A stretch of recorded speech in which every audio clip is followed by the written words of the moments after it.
Hello and welcome to Founder FM. My name's Graham Brown. Some entrepreneurs are just really good at asking for money.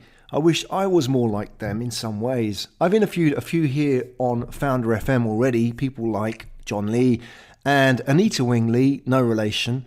See, asking for money is a great skill to have. It means being able to raise money for your startup, being able to sell a product, or get friends to try out a new service.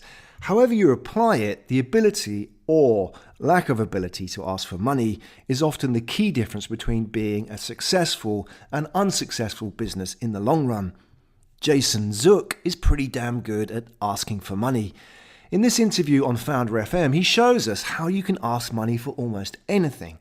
Selling your name? Yep, you can get money for that. Writing a book? Yep, you can get sponsorship money for that. Wearing a t-shirt? Yep, Jason made $1 million asking people for money to do just that. Often what stands between you and your next business success is the skill of asking for money. You may end up doing it half-heartedly, you may balk at the price, you may shy at the value proposition, or just plain to forget. If that's the case, this interview with Jason will reignite your enthusiasm to ask. How do you do it? Who do you ask? Listen in to this interview on Founder FM and learn from the master, Jason Zook. Founder FM.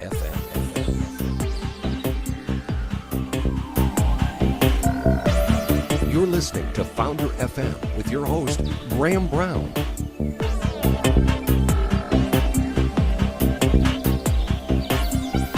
Hello and welcome to Founder FM. My name's Graham Brown. Today I want to introduce you to a remarkable entrepreneur. We're going to talk about how you can miss opportunities when you're tied to conventional business thinking, how to make $1 million wearing a t-shirt, and building an army of fans who love your work.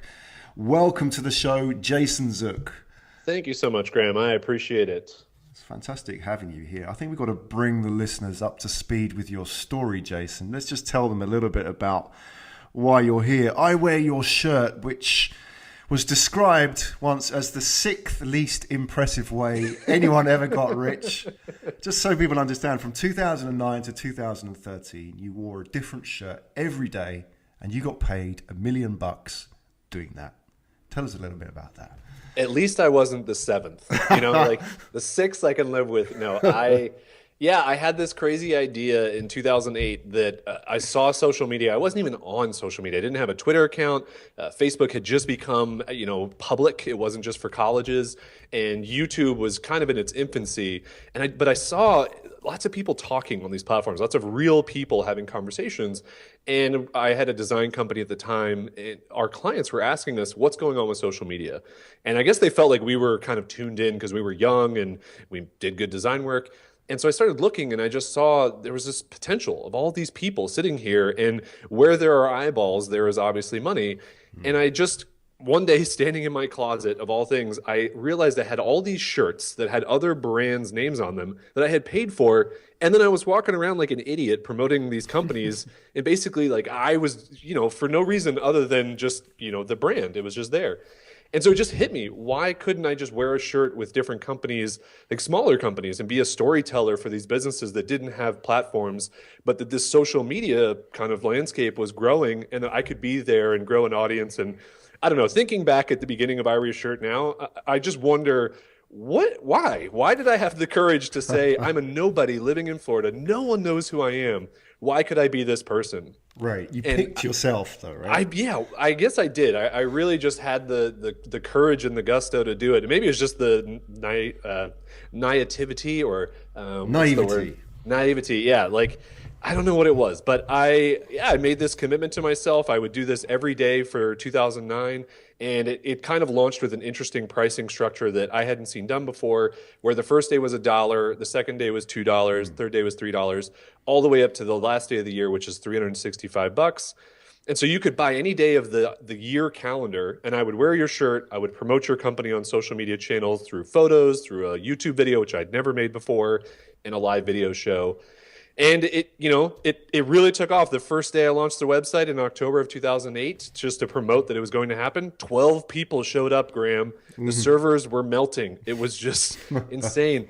And I had that was the first time I think in my life I realized, the internet is much bigger than I thought it was. You know, I had this interesting idea. I had, all these plans to make all this money, and nothing happened in the beginning. So I really had to just go into hustle mode. I spent the next couple months of that year promoting and emailing just people that I knew, and a kind of a life hack for anybody listening to this that has their own business or wants to get the word out about a new project or idea.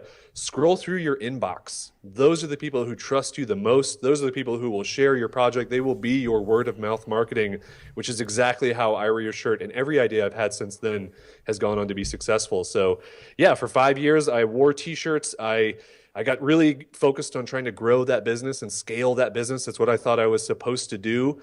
And I got into $100,000 in debt because I just didn't understand profit and loss statements. I didn't know anything about running a business. I just wanted to do something interesting with my life. And in 2013, after making $1 million in total revenue, I basically retired from t-shirt wearing and was left with 6 credit cards filled with debt that I had to figure out how to pay off. So not the amazing, wonderful success story that you always hear with entrepreneurship, but it's a real one, and it happens to a lot of people. Right. And it's a real journey as well, isn't it? You've gone through the roller coaster of success and failure all sort of wrapped into one journey. And I think you talk a lot about this in your book, which we'll come to in a minute, Creativity for Sale. I want to dig a little deeper into your sort of entrepreneurial background here, because you started I Wear Your Shirt with an idea. You didn't come from business school. Where did the drive to become an entrepreneur come from within Jason Zook?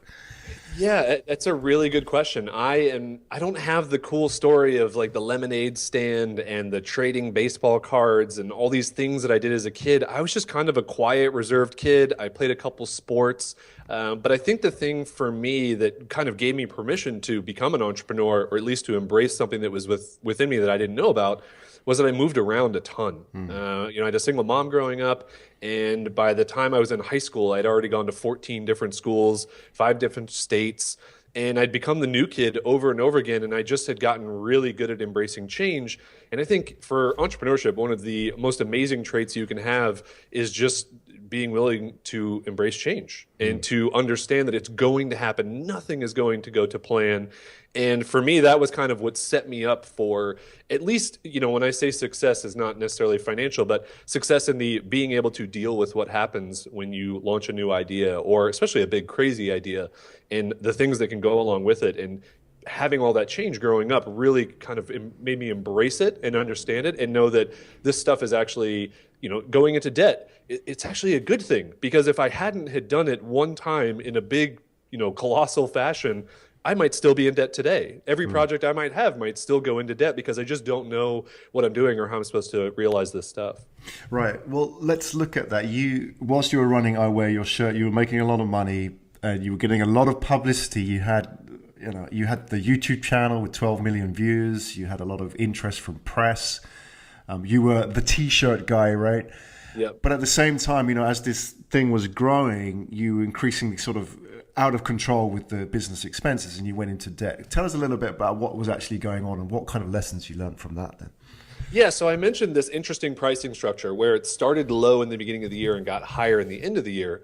And what happened was, as I started adding more shirt wearers, I started adding more people who would wear shirts, which meant I could add more people, more companies that would pay us. And I kept the same pricing model with a couple different tweaks, but it was always lower in the beginning of the year and higher at the end of the year.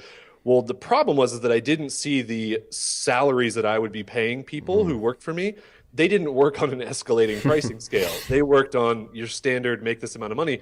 So while one year would do really well, at the beginning of the year, all of a sudden I would be cash poor because I had to pay out all these salaries. And in 2011, I was paying out $30,000 a month in salaries and expenses and things to run a business with almost 8 people.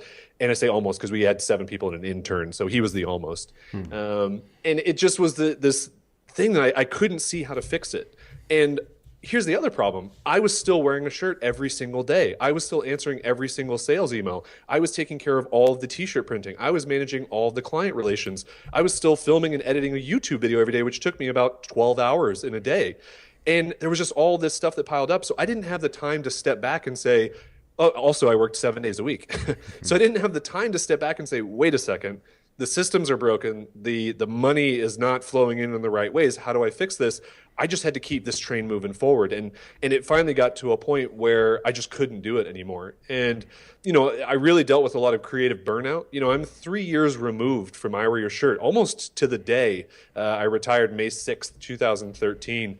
And every time I pick up a video camera now and start to film something, as much as I love the medium, I just have this feeling in my gut like I don't want to do it. And I've made 3,000 videos in my life. So I have done a lot of creating, and I still have, kind of, aversion to creating something. And even now, 3 years removed, I still haven't gotten over it. And so I think there's a lot of things, not just the financial stuff, that kind of leave a residue and a negative feeling behind that people don't see coming, and I never saw coming in my business. And I don't necessarily say all that to scare people who are listening to this. They're like, oh, well, I'm never going to try something or do anything.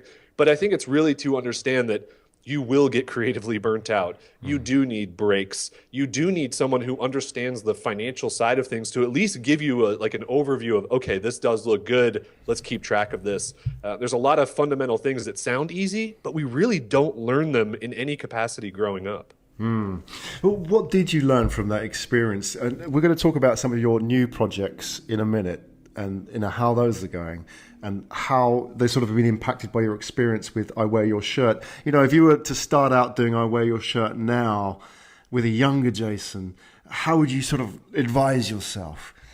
Yeah, that's a really good question. It's one that I think about often, and not because I want to do it, but I think because you get asked the question a lot, like, what would you go back and change? And truthfully, I wouldn't want to go back and change anything because it's who I am today. It's all these lessons that I've learned in life. And I think for me, two of the biggest things that came of my experience, especially with I Wear Your Shirt, is that I really, really, really value control, in that I can make every decision in my business. No one can tell me one way or another. I don't have employees that I have to rely on who they can make decisions, and it can impact my business and my reputation, which is really difficult at sometimes. And for people who have had employees who have done that, what kind of effect it can have on you.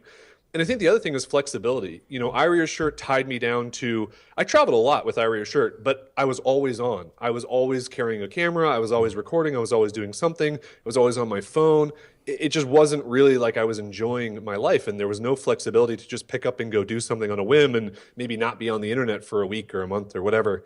And so those two things, control and flexibility, are two just incredible lessons that I learned that I've now taken forward. And anytime I have any idea, I just think about that. Like, I value these two things more than money, more than anything else, is will this project, will this idea give me full control and full flexibility? Because those mean the most to me in business. And I need to understand that if they do, that's awesome. And if they don't, then I should probably not take on this project. Right. You sold your last name twice. And I mean, a lot of people might have to hear that again, right? You sold your last name twice. You auctioned off your last name, right, to the highest bidder. Why on earth did you do that? Well, I just wanted to be a huge sellout, Graham. No, that was the sentiment that a lot of people emailed in early on. And what I had to explain to people, and I did this, the website was buymylastname.com. It's not, I don't even think it's currently active. I don't even know what's on there anymore. But in 2012, my mom called me on Skype, and my mom never calls me on Skype. And I turned on the video, and she was crying. And I'm looking at my mom, and I can still remember, I still get chills thinking about it. Like, this is such a abrupt thing. And she said, your stepfather at the time that she was married to for 10 years, they were going to get a divorce, and I had taken his last name in adoption. And I just was like, oh, well, look how unhappy you are. Like, just off the cuff, I was like, well, screw this. I'm going to sell my last name, because I'd been doing the I Wear Your Shirt thing for years. And so that was constantly on my mind. And we both kind of laughed and just thought it was a ridiculous idea. And then I started thinking about it, and I'm like, well, my whole identity has been shaped by the internet. Becoming an entrepreneur, becoming a creative person, putting my thoughts and my stories out into the world. And my last name really means nothing to me. I had 3 last names at the time.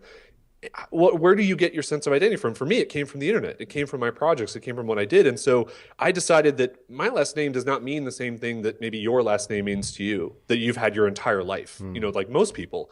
And going through 3 last names, again, it's like this thing of change coming through my life again. I just said, I think this would be an interesting PR stunt, because I wanted to get some attention from my IWearYourShirt business, which always needed attention. I think it could just be an interesting step in my life to see what happens if I do this. This is like a big experiment, and maybe I could get paid for it. I could make a little bit of money. It's not really going to affect me. And then I had a full terms and conditions page on like no porn sites, no like religious stuff, no hate speech. Like it's my last name. Like I'm going to control what it's going to be. And so, yeah, I put up a website. The domain by my last name was available, so I didn't have to buy it off of anybody. And I built an auction site. I launched it at $0. I sent it to an email list of like 600 people, not a lot of people. And in the first 24 hours, it got over $30,000 in bidding. Wow. I was shocked. And I'm sure people listening to this are also shocked. I was just as shocked as you are. I thought it might make $5,000, maybe $10,000. And $30,000 in the first day was it was unbelievable. And so the bidding ended after a month, and I was on like a bunch of news channels and everything. And the company headsets.com won the auction. And funny enough, they spent like $5,000 over what their CEO said the budget could be on this crazy expense, which I love because I just think it's so great that they overspent on a last name. And you became JasonHeadsets.com. Yeah, so for a year, I legally changed my name. I went to a courthouse in Florida with a lawyer, sat in front of a judge. It was super awkward because I was, you're in a courtroom with people who have like divorce cases and child custody. And then there's this idiot from the internet who sold his last name. Oh my gosh. So, he gave me the stamp of approval, a literal physical stamp of approval on my court documents. And yeah, I was JasonHeadsets.com. I changed it on my social security card, on my license. I mean, everything, because I wanted it to be real. I didn't want it to just be like a facade that I put on. And it was interesting. The worst part of changing your last name to something weird, especially like a domain in your name, which, didn't have a period. I had the word spelled out DOT. Is the TSA. The TSA, man, they just like held you up at every turn. Like, what is this? They thought it was fake. They didn't think it was real. It did get them to smile a lot of times, which you don't get a lot. Right, well, that's worth it, right? Yeah, that to me was like, all right, let's see what we're going to get here. Is it the extra search or is it the laugh? So that was always a fun experiment. But yeah, it did not change my life that much. And if anything, it did exactly what I intended it to do, plus made me some great money. And I donated each year 10% of the revenue to a charitable organization, which was a really nice thing to be able to do through just this crazy idea that I put out on the internet. Right. And you didn't stop there. You went and sold your name again. Yeah, I didn't. Originally, it was not my intention, like, I'm just going to sell this, a couple times over. It was like one, and then it was just going to be for a year, and I would just see what happened after that. I didn't know what I was going to go to. But in 2013, that was right. IWearYourShirt had stopped. I mentioned that. And I was in the summer of 2013, and I really felt lost. I just didn't know what I was going to do. Didn't know what my last name was going to be going forward. I didn't know what to do with my business and my life. And I met a friend of mine for lunch, and I clearly remember this day. I had $9 in my bank account. That's not an exaggeration. I had about $100,000 in debt across 6 credit cards that I had been left over with. And I met with my friend, and first of all, I was like, can you pay? I didn't tell him how much money I didn't have, but he did pay for lunch. And we're sitting eating lunch, and he's just asking me questions, and he knew me for a couple of years, and he was like, why don't you write a book? You have such an interesting story. And you can imagine at the time, I had just stopped doing this thing. I was in debt. I felt like it was a failure. I really honestly did, even though it was 5 years of great work and life and creativity and interest and all this notoriety and even money. For the most of the time, it made good money.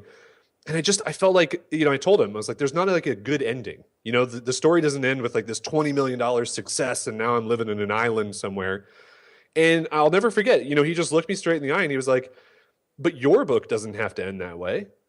And I was like, wow, that's number one, really poignant over burritos. That's what we were eating. But number two, that really kind of gave me the permission that I needed to say, okay, I can write a book. Not that I had any experience writing a book, but I can. And so the way that the last name comes into it is I thought to myself, okay, the front space of a book is pretty valuable. What if I sold my last name again, and kind of the anchor for the second time and the last time I would sell my last name would be the byline of my book. And so I put another auction up for sale. It went for another 30 days. It ended up selling for $50,000 to an app called Surfer, SURFR. And it's a cool little app. It's like Yelp for surfing. It kind of helps surfers find like the best surf spots, the best things around surf spots. It's a lot of like adventure lifestyle stuff. Really cool guys out of Southern Florida. And yeah, so I lived as Jason Surfer App. I always joked with people when I like checked into hotels. They're like, "Oh, what is Surfer App?" I'm like, "Oh, it's Norwegian. It's a piece of IKEA furniture from Sweden." And people would just laugh, and I was like, "Okay, fine." But yeah, that was 2 years of selling my last name, making almost $100,000 from a bad thing that happened in my life, basically, to turning it into something good. What I like about you, Jason, is that you have this amazing ability to create money out of an idea, and often an idea which a lot of people, I would guess, would think is not worth making money out of. You can't make money out of. I mean, you didn't have an MBA to your name. You weren't surrounded by entrepreneurs growing up, but you just had this hustle and this ability. And I noticed one thing that you wrote in your writings on your blog, a very poignant line. You said, "I fear that one day I won't come up with another good idea and I'll have to take some bullshit 9-to-5 job that I hate." I'm curious to know, what is the driver of Jason Zook? What is making you do all these things and come up with these crazy ideas? I really, deep down, for as long as I can remember, I just felt different. I felt, weird. I felt unique, and I've embraced that. I've been okay with that. And whenever I think of any idea or any project or anything like that, I always want to frame it as, okay, but how can I do this differently? How can I do this in a different way, in an interesting way? Just go against the grain in some way. And sometimes that's in kind of a grandiose fashion with selling your last name. And other times it's just something simple as, I have an online course, software, but we don't charge any fees. There's no other online course software that doesn't charge fees. People are like, well, how can you run a business don't charge fees? And you just can. You figure it out, and you do it differently, and you make it stand out for people. And that's just something I've just tried to do with everything in my life. And it's something that just, I don't know, for me, it just comes naturally. And now I think of going to a 9-to-5 job as like the end of that. And I don't like that ending of the story. I see that finish line and I'm running in the opposite direction. And I think that to me is kind of like a driver of every new idea I come up with, or anything I do, is how can I avoid having to go get a 9-to-5 job? What can I come up with that keeps me out of that? Right. So you came into writing your book with this mindset, and I think that 99% of people would write a book in the traditional way, right? They would set up the book, write the story, publish the book. But you came in with this unconventional way of thinking, and you sold space. I mean, the book's called Creativity for Sale, so it made sense that you could sell some of that creativity to bidders who wanted to be in that book, right? So what happened in that process? Yeah, I think the listeners are probably not surprised at this point. They're like, okay, now what did this crazy guy do? I actually, same day that I kind of gave myself permission to write this book, I was driving home and my brain was just already turning. It was already going, and I just kept thinking to myself, how could I do this differently? How could this be unique to me? And how can I make money with it? I needed to make money at the time. And I knew in the back of my mind, because I'd heard from friends who were authors and I'd promoted authors through IWearYourShirt, that not a lot of people make money with a book. A book is a marketing channel. It's a device for promoting something else in your business. And I just didn't like that. That to me was like, that's just people giving up and not, looking hard enough. And by the time I pulled into my driveway from that lunch meeting, which was only like 20 minutes away from where I lived, I had decided, like, I have the ability to get sponsors. I'm very good at that. I did that with IWearYourShirt. I did that with my last name. I'd also had a sponsored road trip, a sponsored fitness challenge. I was able to get sponsors. That was a thing that I could do. And so I thought, well, what if, I'd never seen this before, what if I put a sponsor on every page of the book, but not in like an advertising way, not in like here's a logo and like a big message, really kind of like what IWearYourShirt was. I didn't want it to be that in your face. I wanted it to kind of go along with the story that I was writing about selling creativity and being interesting and doing different things. And so I do what I always do when I come with an idea. I search for domains, I buy the domain, and I bought the domain sponsormybook.com because it was available. No one had done it before. And I sent out some emails to people. And I remember making a list, like I said, at the very beginning of this, I went through my inbox and I made a list of about 50 people. And I sent those folks emails and I just said, hey, if I put sponsors on the pages of a book, would you buy that? Would you pay for that? What would you pay for that? And about 20 people wrote back and like, this is stupid. Don't do this. And a couple people wrote back, this sounds interesting. I'd be in, I'd pay $500 or I'd pay whatever. And that was basically, the first person, which I'll never forget, J. William Culinary, basically a gourmet fitness company out of Jacksonville, Florida, where I used to live. The guy was just like, yeah, sure. I like your crazy ideas. I like being a part of them. This sounds fun. And, that one moment of permission there kind of like catapulted me forward to say, all right, now I need to get 200 pages of this book filled, because I just arbitrary number I just made up. I'm going to put sponsors on the front cover, the back cover, the inside flaps, and I want to see how much money I can make with this. And what I really like about this, my own project, if I can toot my own horn for a second, is that the project on paper, the way that I sold the pages, the first page was $600, the second page was $597, the third page was $594. It decreased by $3 every page because that made it $3 to the last page of the book. So I wanted it to have this nice kind of reverse bump sale pricing, as I call it. On paper, it should have made $120,000, but it only made, and I say only with a big asterisk, $75,000. And I bring that up because I just want kind of the listeners of this to understand that, number one, things aren't always as successful as you plan for them to be, and that's okay. And number two, I created the opportunity for myself to make some amount of money in a way that no one had made it before, and it was a really difficult thing to sell. And so I had to be okay with the fact that I wasn't going to reach the full point of success that I had mapped out for myself, and that was okay. And so I walked away from that project not having written a single word of the book yet, not having sold a single copy of the book because it hadn't even been written, making $75,000. And no author does that. No first-time author gets in advance anywhere near that. Yeah, so it was just a really interesting process for getting this book out into the world. And it was actually really nice to also build a list of 204 evangelists for this book who would promote it because they had paid to put their name into it. And so it worked out really well for kind of getting the book out into the world. What really impresses me by how you approach this and how you approach all your projects, I think it's a great lesson for entrepreneurs, is you're not afraid to ask. You're not afraid of rejection, and you don't wait for permission. So, not afraid to ask, not afraid of rejection, and don't wait for permission. I'm curious to know I know some of the scenes that you write about in your book, which I want to share with the listeners in a minute. I'm curious to know where that kind of business street smarts comes from with Jason. Where did you learn these things? By accident, by being naive, by not having anybody tell me that I couldn't do those things. I think, a lot of people grow up, and I believe that their ideas get squashed out of them by the circumstances that they have no control over. They have parents who have unfortunate jobs, or they have families who, never did anything of, notoriety or worth. And then the negative feelings that their parents carry, or the people around them carry, not just their parents, but the people they surround themselves with, their fears, those people's fears get put on them.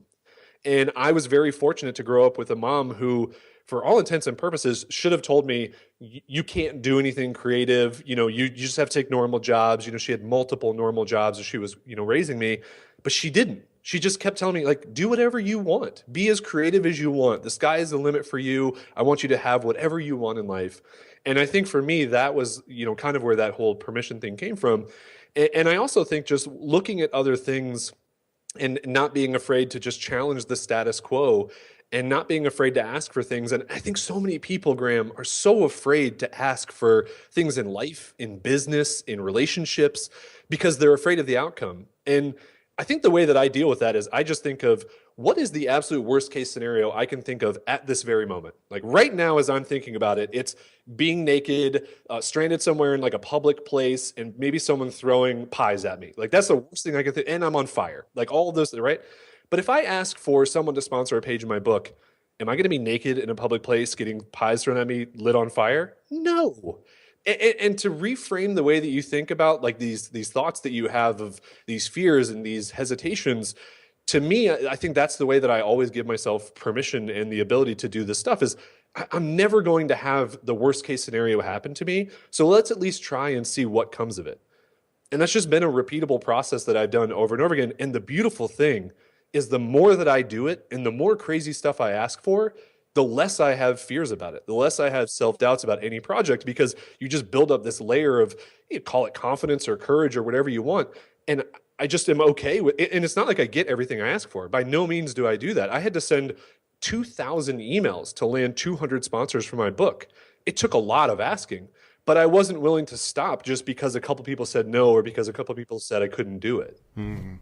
Isn't that interesting? We can sometimes focus too much on the rejection and, even going into your email list and looking at people unsubscribing. That's a bad habit. Oh, There are people yeah. that do that. Don't even look at it, because these people shouldn't concern you. I want to jump back to your book, Jason. There's a scene in it which I want the listeners to, relate to, which is you talk about your early days as a kid, moving around a lot. I know you mentioned you've moved, 12 plus schools in so many years.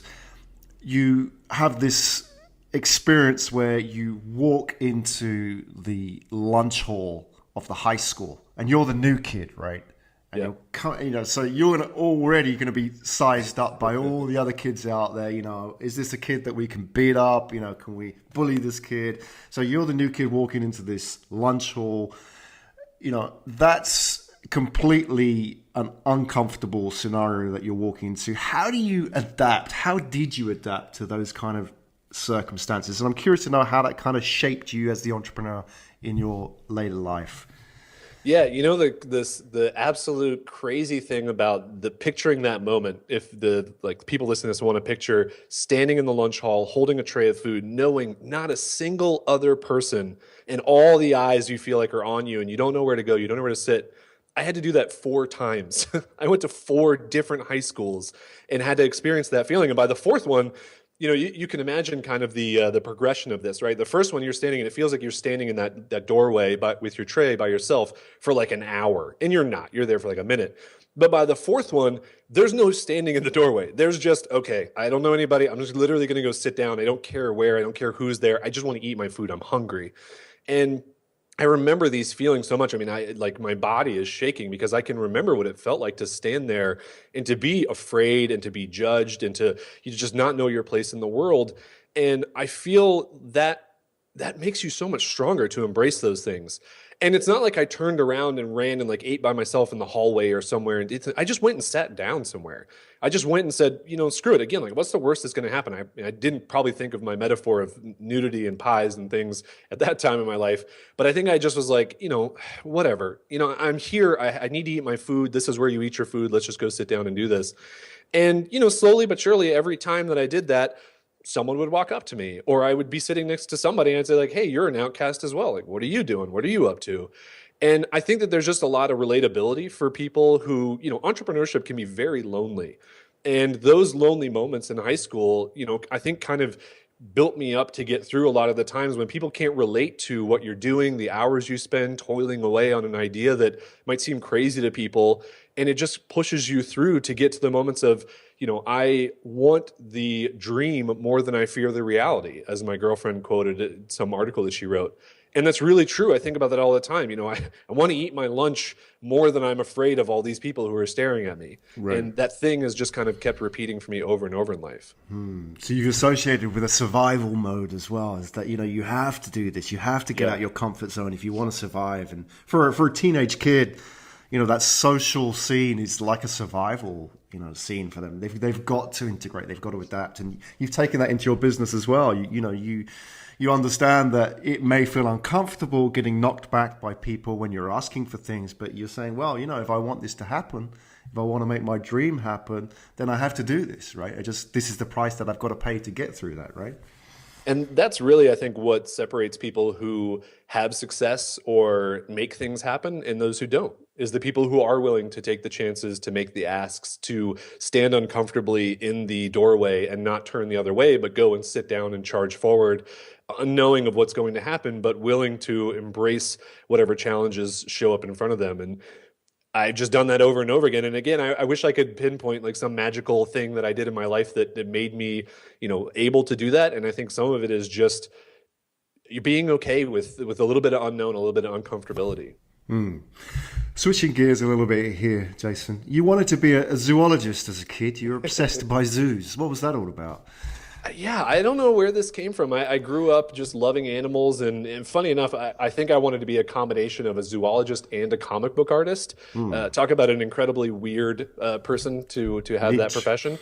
Yeah, but yeah, as a kid, I grew up loving animals. I bought animal books. I went to zoos constantly and did all this stuff. And as an adult, I've kind of grown up to realize what zoos are and that they're not exactly the best environments for animals, and it's a bit unfortunate. But I remember there being a moment, I think when I was like 12 or 13, when I was like, hey, all right, what's the path for a zoologist? What do I have to do? And then I realized I had to like go to medical school, or I had to operate on animals. And I was like, oh, I thought I could just like pet birds and stuff all day. Like I thought it was gonna be fun. I was just gonna take care of them. And, that was kind of a slap in the face, but I was always a curious kid. I was drawing in sketchbooks, and I still kept a bunch of these sketchbooks over the years. I was creating my own little superheroes. And I think that creativity for me it shifted from art, and it shifted from, actual physical things to business and entrepreneurship. And so I think that's where some of it comes for me. And Calvin and Hobbes is a huge influence on my life. Not only the poignant comics that Bill Watterson has created, but even his story alone. I mean, I find it so interesting that the guy did not do any licensing of characters that almost everybody in the world, well, the free world, has heard of at some point or another. And he could have made multi-millions of dollars. And I just love that he didn't. And he just was like, nope, not going to do it. And the guy is just a recluse. He's I think like obsessed with oil painting, and very few people actually get any interaction with him. And I look to people like that, not that I aspire to be like them, but that I'm really inspired by them. It comes back to your earlier point about control as well, flexibility. Right. You could probably make more money licensing. He could be the Disney of his own genre. But, what would happen as a result of that? He would lose control. And, at the end of the day, after a certain amount of money, control, that sort of self-satisfaction becomes more valuable, doesn't it? Yeah, absolutely. And, I think you touched on an interesting point there that, we talked a little bit before we started recording, is that there's something to be said for why are you doing what you're doing? And do you actually want to get to the finish line? And I think so many people believe that they want to get to success, and that they want to get to $10 million acquisition of some product or project or service or whatever that they're making. And yet a lot of people who get to that point become very unhappy, and they lose it all. They squander it all. That, they've sold the thing that they loved working on constantly, and it's left them completely feeling empty. And I think for me now, I've gotten to this point where I've realized that, those control and flexibility things mean more to me than money, and mean more to me than notoriety and success. And, I've had my fair share of notoriety. You name a news show, and I was probably on it. Even some of the ones in Japan where you are right now. Like I went on some really weird things. I didn't know what anybody was saying, and I just was nodding and smiling and, being silly. But I strongly believe that so many people have these dreams and these desires of success and fame and money and selling out, and in the sense of like a business selling out. And yet they don't know what would actually come of those things, and I don't think they would actually want them based on just the statistics of the people who get them. Right. Well, you've done a lot of crazy things, Jason, and you've had some crazier ideas for sure. And you seem to live a life of no regrets, except maybe for one regret which you've shared with us, which is a tattoo on your back that you regret. Just share with us, the listeners, now that's out in the open. Yeah. What's the story? So I was second high school, met a young Korean lad, and he and I kind of hit it off. We were both outcasts. I met him sitting at a table at a lunchtime, looking over to my left at a guy that no one was talking to either. And we both were we were into comic books. We were kind of into computers at the time. Computers were just kind of getting started. It was like early days of AOL only. And we had a lot in common. And like, I would go over to his house, and I was really interested in the like Korean culture.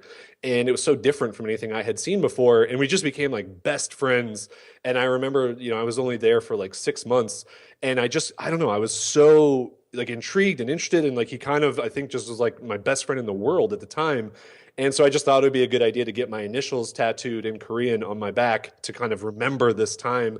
And now I look back as like a 33-year-old, and this was half a life ago. And I'm like, couldn't I just have like gotten him to sign a piece of paper, or like give me a photo or something? Like I don't even remember his like last name. Like I remember his first. I don't even remember his, it's so silly. And but it is interesting. I haven't gotten it removed. And I could have gotten it removed many times. And I kind of leave it just as a constant reminder of sometimes you mess up and you don't need to necessarily fix it. Just leave it there, because it's a reminder that you did mess up, and live with it and deal with it. And the consequences are that it should be there forever because you made a bad decision. And that's what I'm kind of doing with mine.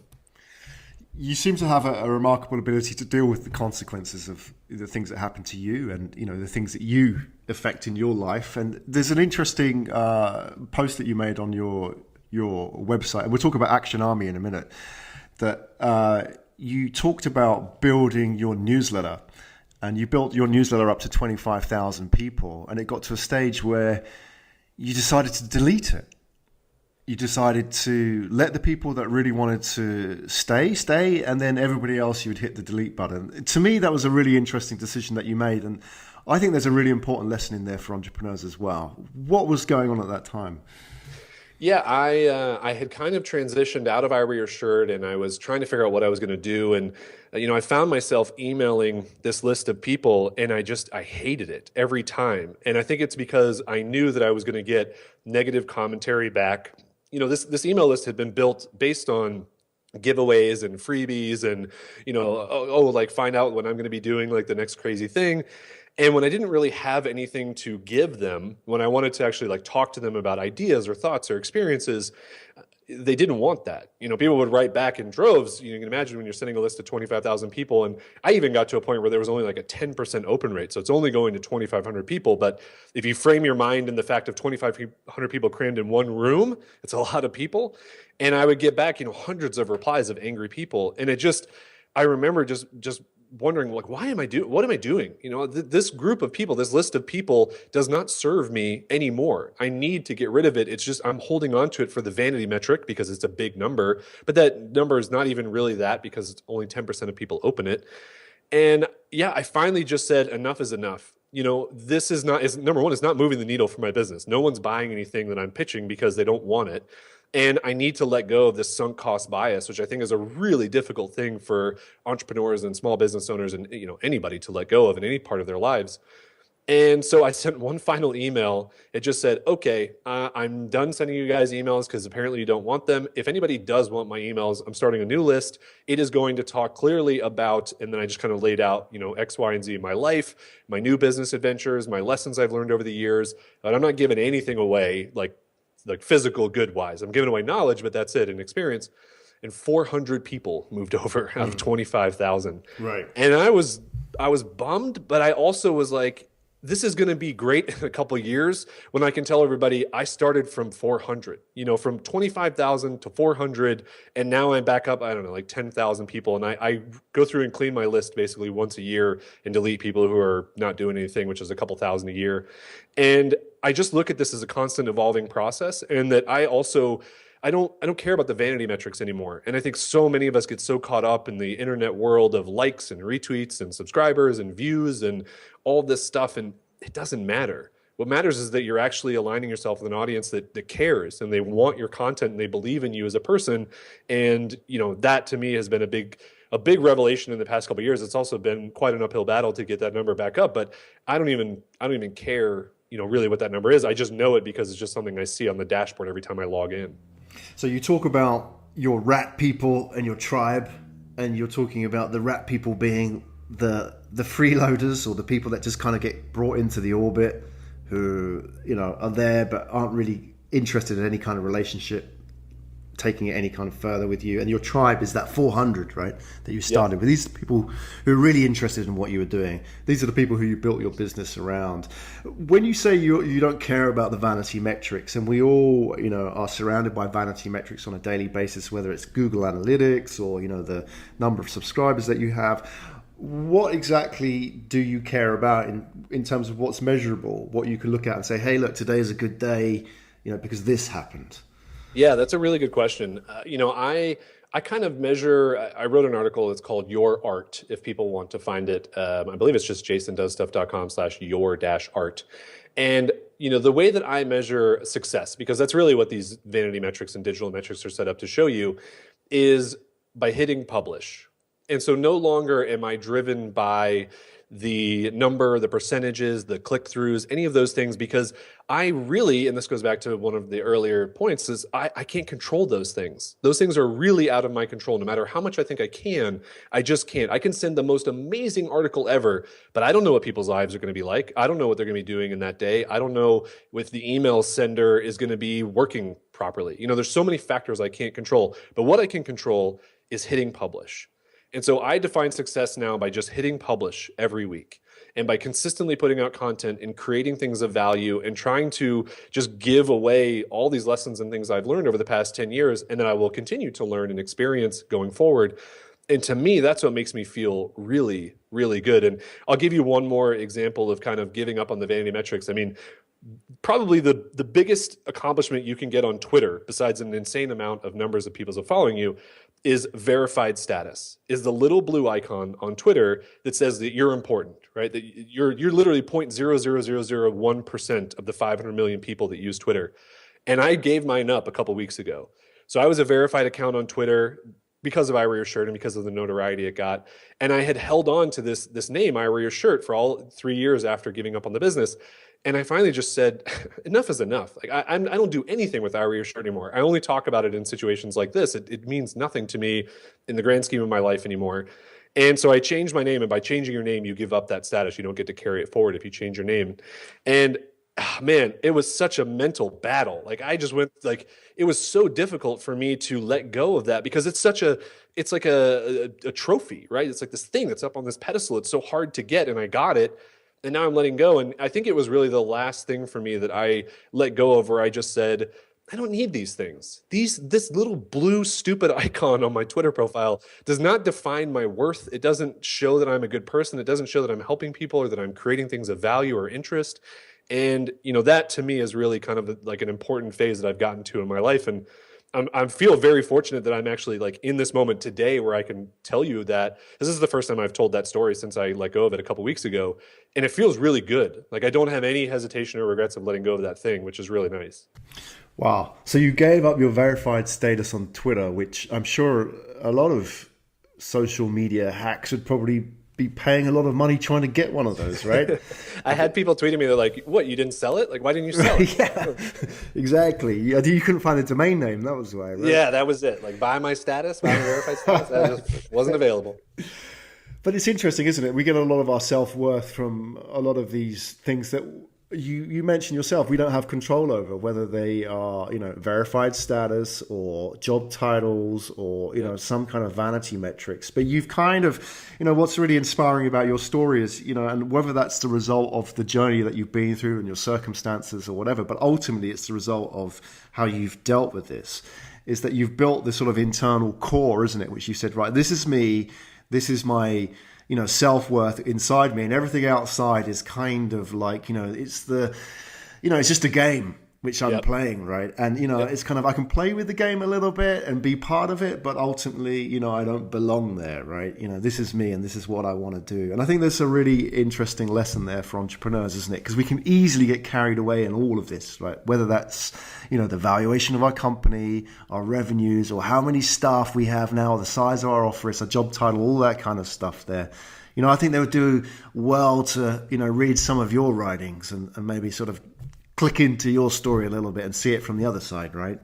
I appreciate that. I mean, I think that's, as someone who, I write an article every week. I've written over 2 million words in the past couple of years. I'm getting ready to write my second book. And, as someone who just writes a lot of things, that means the world to me to hear that, right? And I think that if there's anything that I kind of judge at least the quality of the work, right? Because I always want to be improving. I think everybody always wants to be improving. That is one thing I do pay attention to. I do listen to is are people saying like, this is helpful, this is good. And, I've been writing consistently now every single week for the past 2 years. And, I constantly get emails now from my new list and the people that do want this information. They're like, I can see your writing is so much better. Like or like, thank you. This article like changed my perspective on my business or my life or whatever. And those to me are like, they're like little like squirts of lighter fluid on my fire. And it's just like, I already had this internal reason to keep doing it, but this adds to it every time. And I think that if you can find those things and you can look at those things that are happening and go, okay, like I am doing what I should be doing. And, I can continue moving forward and improving. Yeah, for sure. And I think it's an inspiration. I mean, just myself in reading your book and, just those early scenes where you describe your upbringing and, what you've been through and how you sort of adapted to that. And also the writings that you shared, like we talked with the newsletter list, it makes me think as well, and I'm sure it makes other listeners think about their situation, is that actually, there's some stuff which, you have in your world, in your life, in your business world, which isn't actually doing you any good, but you're kind of hanging on to it. But you sort of, you look at your story, Jason, and it sort of raises the bar for all of us, right? We have to think about things different, challenges us, right? If this guy can make money out of this idea, why am I stuck here doing this, right? I could be pushing the boundary a little bit here. Jason, it's been a real inspiration. How do we find out more about you? Yeah, I do a lot of stuff. So I naturally bought the domain jasondoesstuff.com years ago, and I recently transitioned my entire business to that. So I create a lot of different things, online courses, write a lot of articles, create software projects, and even do, even weirder things. Like I'm selling my future right now, basically once a year. And that's a whole other ball of wax to get into later on in another discussion. But all of that can be found at jasondoesstuff.com. Every week I send an article to the newsletter audience there called The Action Army, and it's a lot of the topics we've been talking about, today, which is really fun. And I love hitting publish every Monday because it just, for me, it's what I would want to read every Monday, something to kind of set the tone for the week, something I can work on, something I can change. And so, yeah, jasondoesstuff.com is the best place for me. That's Jason Zook, everybody.